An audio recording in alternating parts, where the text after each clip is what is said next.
name is Debbie Reynolds. They call me the Data Diva. Today I want to talk about data privacy and neural privacy. So, as we see a lot of the new technological innovations, especially around human computer interfaces, like brain computer interfaces, and also technologies that can record information around the brain, whether that be imaging, extraction, analysis of any type of neural activity. We see a growing area called neural rights, which brings in the idea around neural privacy. So, neural rights are the rights that people want to have in terms of these new types of technologies that are coming out and the types of data that's being recorded and retained about them. Also, people want to have more transparency in how this data is being used. The country of Chile was the first country in 2021 to actually amend their constitution to add in neural rights. So the idea is that neural technology should be used to serve purposes of humans, and that people should have the freedom in terms of what is done with that data that is collected about them, and also the right to be able to keep their information private if they wish.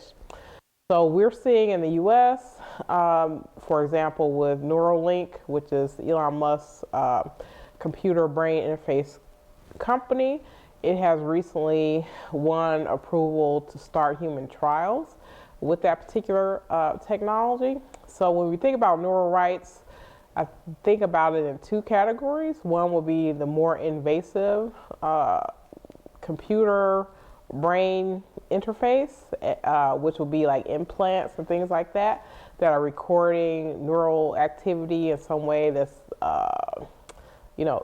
very detailed. And then we have the less invasive ways. So, say for instance, someone's using a virtual reality or mixed reality headset.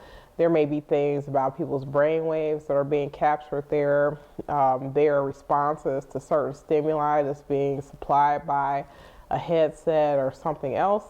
Those types of things can be very concerning, especially as we know that a lot of that information is stuff that had never been collected before, especially in the same ways. So we also saw recently where the United Kingdom, the ICO issued a warning about discrimination in the risk of brain monitoring technologies.